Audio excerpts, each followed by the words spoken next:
dowladda federaalka Soomaaliya iyo dowladda Talyaaniga ayaa kala saxiixday heshiis lagu dhisayo biyo-xireenka magaalada Beledweyne ee xarunta gobolka Hiiraan. Mashruuca ayaa isugu jira dayactirka jiinka iyo kanaalada webiga si loo yareeyo khatarta fatahaadaha magaalada Beledweyne oo ku sameeyo webiga Shabeelle iyo beeralayda ku xeeran.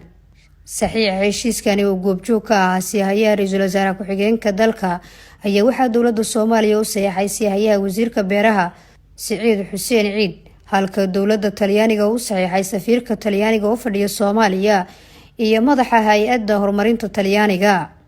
Mashruucan oo maalgelinayso dowladda Talyaaniga ayaa waxaa ku baxaya 6 milyan oo euro, waxaana ka kooban yahay 3 qaybood oo kala ah dhismaha biyo-xireenada, dayactirka kanaalada iyo tayeynta hay'adaha qaabilsan xakamaynta fatahaadaha.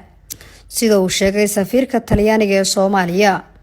This program represents, in fact, the first one aiming to solve the recurrent flooding of the Shabelle River. barnaamijkan wuxuu xal u helayaa fatahaadda soo laalaabatay ee webiga Shabeelle dhanka Beledweyne oo u geysanayo khasaare baaxad weyn oo isugu jira dhimasho, dalagyada oo baabaa, burbur dhaqaale iyo barakac kumanaan ruux.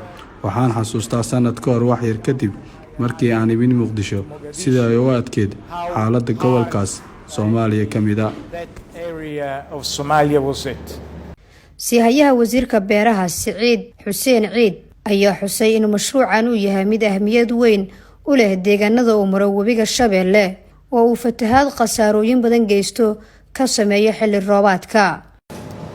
sanadkii hore ayay ahayd in la shaqo bilaabo, laakiin dib u dhac yimid awgeed oo ka yimid xagga wadankaas ayaa dib loogu dhigay, ayuu dib ugu dhacay. waxaan maanta halkaan ku saxiixi doonaa mashruucaas oo ka kooban 6 milyan oo euro oo xoogeeda la gelin doono fatahaadda Beledweyne. qayb ka mid ah la gelin doono beeralayda Shabeellada Dhexe iyo Hirshabeelle sida ay ugu adkeysan lahaayeen dhibaatada uu keeno fatahaaddu keento. ugu adkeysi loogu sameyn lahaa ayuu ka shaqeyn doonaa mashruucaani. wuxuu dayactiri doonaa kanaalo gaaraya 36 kilomitir ayaa ku jirta in la dayactiro. waxaa ku jirta in la dayactiro webiga meelaha uu ka dilaacsan yahay fatahaaddu ka keeno oo dhan la dayactiro.